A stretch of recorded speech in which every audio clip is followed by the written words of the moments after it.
Vous écoutez le podcast Devenir écrivain par Lucie Castel, épisode 67. Bienvenue sur Devenir écrivain, le podcast pour démarrer et réussir votre carrière d'écrivain. Et maintenant, retrouvez votre animatrice Lucie Castel, autrice publiée à l'international, formatrice et conférencière. Bonjour, bienvenue à toi, auditeur fidèle ou simplement de passage, dans ce nouveau podcast consacré aujourd'hui à un témoignage personnel puisque je vais aborder les 4 erreurs que j'ai faites lorsque j'ai débuté ma carrière d'écrivain. Mais avant de te parler un petit peu de mon ressenti et de mon expérience personnelle, je t'encourage, si ce n'est pas encore fait, à télécharger notre modèle de fiche de personnage sur licar.fr et surtout, si tu le souhaites, à partager et à commenter cette chaîne de podcast et je t'en remercie par avance. Et si cet épisode t'intéresse, alors je t'invite à t'installer confortablement et à suivre le son de ma voix. Je pense essentiel dans la communauté des auteurs et surtout lorsque on débute, d'écouter ce que d'autres auteurs ont vécu et ce par quoi ils sont passés. Ce que je déplore souvent, et d'ailleurs ce qui a justifié la création de l'Institut des carrières littéraires et de la chaîne de podcast, des lives et de la formation Devenir écrivain projet best-seller, c'est que l'auteur est encore trop isolé, je trouve. Que ce soit dans les informations qu'il peut glaner, qu'il peut obtenir, ou ne serait-ce qu'en matière de solidarité entre les auteurs. De nombreux auteurs pensent encore qu'ils sont tous en concurrence les uns avec les autres et que les lectorats ont tendance à s'exclure alors que c'est tout à fait l'inverse, les lectorats s'additionnent. Et du coup, je déplore qu'on laisse l'auteur dans cette espèce d'isolement et de méconnaissance de ses droits et de ce qui se passe autour de lui. Et c'est la raison pour laquelle j'ai créé ce podcast et j'ai créé les lives et la formation Devenir écrivain projet best-seller. C'est la raison pour laquelle j'ai eu envie, dans cet épisode, de parler un petit peu de mon expérience parce que chaque expérience des auteurs va servir à éduquer, à mettre en garde, à orienter éventuellement les nouveaux auteurs qui arrivent. Et si les erreurs que nous avons commises peuvent servir à ce que les nouveaux auteurs les évitent, eh bien c'est une bonne chose. Souvent, lorsque j'en parle à des collègues auteurs, lorsque on fait un peu nos vieux de la vieille et qu'on raconte des anecdotes de nos tout débuts de carrière, on se rend compte qu'on a un peu commis les mêmes erreurs et on se fait cette même réflexion, on se dit si on m'avait prévenu, si j'avais su ça dès le départ, j'aurais tellement économisé du temps et des déboires, j'aurais tellement pu aller droit au but et l'aventure aurait tellement pu être plus positive que ce qu'elle n'a été lors de mes premières expériences. Donc c'est la raison pour laquelle je fais des interviews, je pose des questions à mes collègues auteurs et puis je vous livre la somme de ces expériences au travers des conseils que je vous donne, qui ne sont pas uniquement des conseils personnels bien entendu. Mais voilà, pour cet épisode de podcast, j'avais envie de vous reparler un petit peu de ma première expérience parce que si vous suivez cette chaîne de podcast, vous savez que cette première expérience, elle a été désastreuse. Et que je pense avoir concentré absolument toutes les erreurs possibles et imaginables. Il s'avère qu'en plus, pas de bol, je suis tombée sur le seul éditeur qui était sans scrupules. Heureusement, il y en a très très peu dans la profession, ça c'est une bonne chose, mais pas de bol, voilà, c'est tombé sur moi. Et en vous servant un petit peu de mon expérience, il y a quand même des choses que vous pouvez repérer. Pour ce qui est de ces erreurs-là, alors la toute première que j'ai commise lorsque j'ai signé mon premier contrat de publication, c'est que j'ai vraiment cru, naïvement, que cet éditeur me faisait une fleur en me publiant. Et là, c'est le début de la fin. Je veux te mettre en garde si tu n'as pas encore publié. Je veux vraiment te mettre en garde sur cette espèce de naïveté et de syndrome de l'imposteur qui nous pourrit la vie, nous créatifs, nous artistes. On s'imagine que parce qu'il y a énormément de soumissions de manuscrits et que donc, quand on regarde le rapport entre le nombre de manuscrits qui sont soumis et puis le nombre de manuscrits qui sont publiés, on a cette fausse impression qu'on fait partie des élus lorsque on est publié et que du coup, l'éditeur qui se penche sur notre manuscrit et qui accepte de nous publier, il nous fait une sorte de fleur en fait.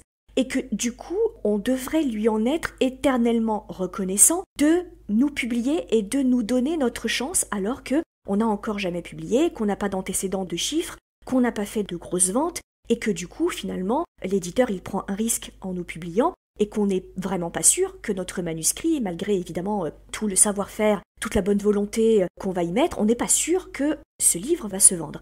Ça, c'est vraiment une erreur de débutant, qui en plus va avoir ceci de très sournois et de très nauséabond que de nous placer dans une relation nécessairement déséquilibrée avec l'éditeur, étant donné qu'on lui voue une reconnaissance éternelle parce qu'on s'imagine qu'il vient de nous faire une fleur et qu'on est une sorte d'élu. Alors évidemment qu'on est dans une relation déséquilibrée, on est tellement heureux qu'il nous publie, on le remercie tellement que du coup, on va éviter de poser certaines questions ou on va éviter peut-être de parler de choses qui fâchent parce que certaines de ses attitudes, de ses réponses ou de ses décisions ne nous conviennent pas, mais du coup on n'ose pas lui en faire la remarque parce que on est dès le départ dans cette espèce de relation déséquilibrée qui est que on lui voue une reconnaissance éternelle. C'est complètement faux. Parce que si l'éditeur, certes, prend un risque lorsqu'il décide de te publier et que tu n'as aucun succès précédent, puis même quand tu as un succès précédent, il n'est absolument pas dit que tu retrouves, que tu renoues avec le succès avec ce nouveau roman, certes, il prend un risque, mais je rappelle que c'est un entrepreneur. Donc la vie quotidienne d'une entreprise, c'est de miser sur un produit, un livre, ou de miser sur quelqu'un, sur un auteur. C'est son travail quotidien que de calculer le risque et le profit et que de prendre des décisions avec un risque mesuré. C'est son travail, c'est le cœur de son métier. Il n'est pas là en disant « Oh là là, j'aime tellement cet écrit que je vais prendre un risque disproportionné que je ne prends pas habituellement ». C'est le cœur de son travail, c'est un professionnel du risque calculé. Et encore une fois, sans roman, il n'a pas de chiffre d'affaires. C'est-à-dire qu'un éditeur, son travail quotidien et principal, c'est de publier des livres. Sans livres, il ne fait aucun chiffre d'affaires. Donc, il est inutile, nous, en tant qu'auteurs, de continuellement culpabiliser et d'avoir peur en se disant « Mon Dieu, et si jamais je ne vends pas ?» Ça n'est pas notre problème.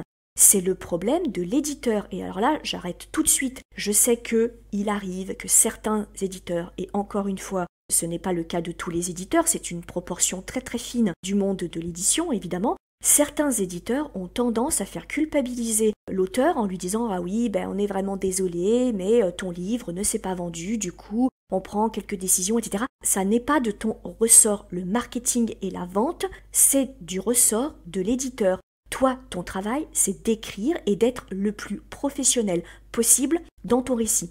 C'est-à-dire d'appliquer toutes les méthodes d'écriture et d'être, encore une fois, professionnel dans le produit que tu soumets à l'éditeur, à savoir ton manuscrit. En dehors de ça, ça n'est pas de ta compétence de visualiser les ventes futures, de penser les ventes futures, d'essayer de te demander qu'est-ce que je peux faire pour que le roman puisse se vendre, ça n'est pas de ta compétence. Si c'était de ta compétence, alors à ce moment-là, tu serais en auto-édition et tu toucherais 70% du montant total des livres vendus. Je rappelle que tu ne vas toucher qu'aux alentours de 8-10% du montant total du prix du livre.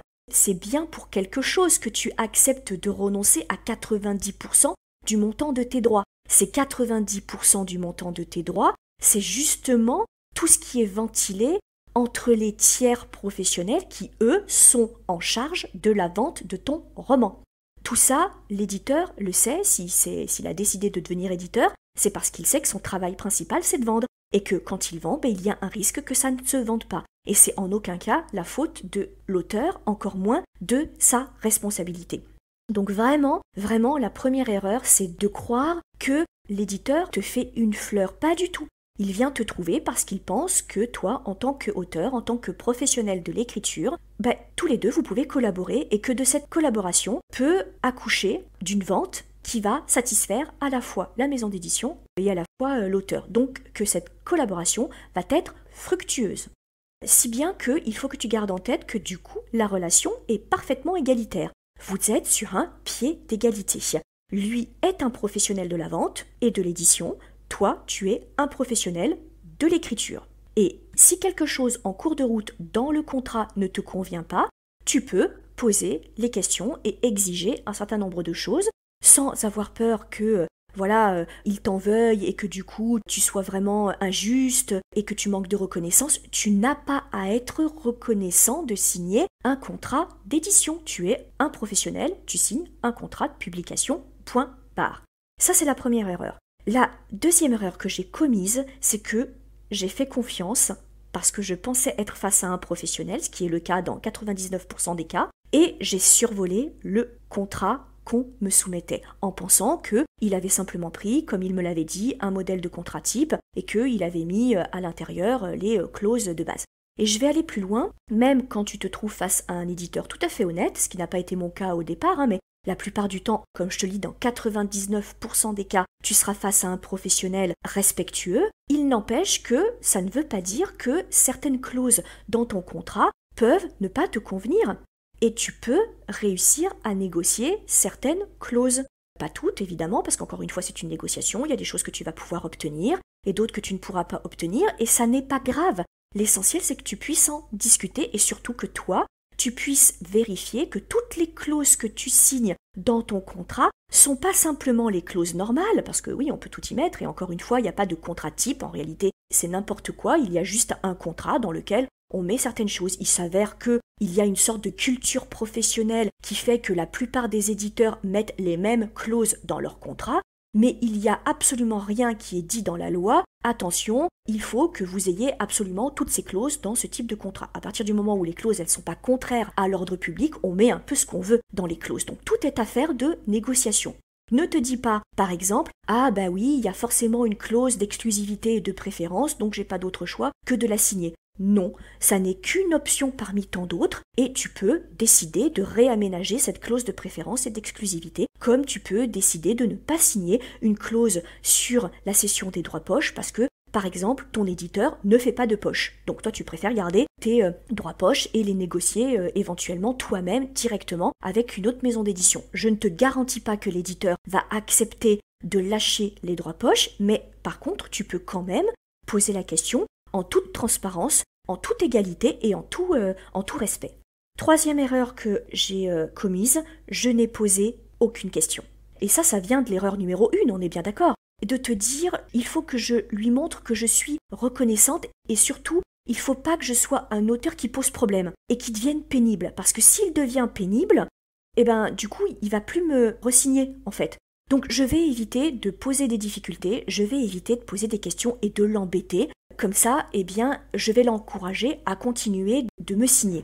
Ça, c'est vraiment une erreur. Ce n'est pas parce que tu poses une question qu'il va te détester et quand bien même il n'apprécierait pas que tu poses la question. Encore une fois, il n'y a pas d'affect dans la relation professionnelle. C'est pas ton meilleur ami, l'éditeur, c'est un collaborateur avec lequel tu vas entretenir, et je te le souhaite et t'encourage à faire ce qu'il faut pour que ce soit le cas. C'est un collaborateur avec lequel tu vas entretenir une relation respectueuse et une relation de confiance professionnelle, mais c'est pas ton meilleur ami, et tu n'as pas à en faire ton meilleur ami, parce que vous êtes encore une fois deux professionnels liés par un contrat professionnel. Donc il faut éviter de mettre de l'affect inutilement. Tes amis, tu en as déjà, et évite que ce soit dans la sphère professionnelle, parce que selon les décisions que tu vas prendre par la suite, tu éviteras de les prendre parce que tu auras peur de blesser l'éditeur qui sera devenu ton meilleur ami. Vraiment prendre du recul avec la relation professionnelle. Tu es un professionnel et tu évolues dans une sphère professionnelle. À ce titre, il n'y a pas d'affect à mettre là-dedans. Et ce n'est pas parce que tu vas poser des questions, et encore une fois tu le fais avec le plus grand respect, que l'éditeur il va se dire « Mon Dieu, mais cet auteur il est pénible ». Et quand bien même il penserait que cet auteur est pénible, ça le regarde à partir du moment où la relation elle est encore une fois respectueuse. Quatrième erreur, c'est de croire que si ça ne fonctionne pas avec cet éditeur, c'est la fin du monde parce que tu ne retrouveras plus jamais un autre éditeur. Parce que c'est tellement miraculeux qu'il t'ait signé et qu'il t'ait choisi toi, et là encore, tout découle du syndrome de l'imposteur et tout découle de la première erreur, de croire qu'il nous a fait une fleur en nous signant. Encore une fois, c'est une erreur de croire que tu ne retrouveras plus jamais un autre éditeur. Pas du tout, pas du tout. Et même ce sera beaucoup plus facile au fur et à mesure que tu signes avec des maisons d'édition.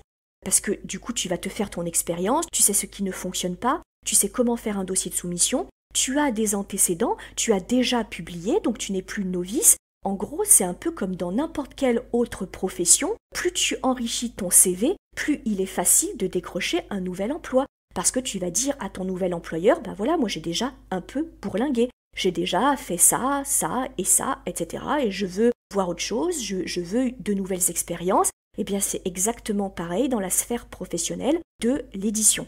Donc à partir du moment où tu signes une première fois, n'imagine pas que c'est un miracle. N'imagine pas que ça ne se reproduira plus jamais et que c'est un peu comme si tu avais gagné au loto. Ça arrive une fois, mais alors ça n'arrive absolument jamais une deuxième fois. Pas du tout, pas du tout. Il faut que tu en finisses avec cette croyance, cette fausse croyance que c'est miraculeux quand tu signes. Pas du tout, c'est le fruit de ton travail et c'est pas du tout miraculeux. C'est grâce à ton manuscrit. Ton manuscrit qui est de qualité professionnelle, donc qui demande peu de travail, tu as mis toutes les chances de ton côté. C'est grâce à ton dossier de soumission que tu peux décrocher un contrat. C'est pas du tout miraculeux. C'est en rapport, c'est lié avec ton travail de base parce qu'encore une fois, tu es un professionnel. Vraiment, si mon expérience peut te donner une certitude, c'est celle-là. Ne crois pas que l'éditeur te fait une fleur lorsqu'il te signe. Il te signe parce que tu es un professionnel et que tu lui livres un produit de qualité professionnelle qui est donc ton roman. Voilà, j'espère que ce podcast t'aura un petit peu éclairé sur cette épineuse question du syndrome de l'imposteur et de la confiance qu'on peut avoir ou non en nous. N'hésite pas à me soumettre des questions que tu aimerais que je traite dans les épisodes futurs. Je te souhaite une très belle semaine et je te dis à très vite. Vous voulez devenir écrivain ? Inscrivez-vous à notre newsletter et recevez en cadeau notre modèle de fiche de personnage ultra complète. Chaque semaine, découvrez nos conseils et une bonne dose de motivation. Rendez-vous sur licar.fr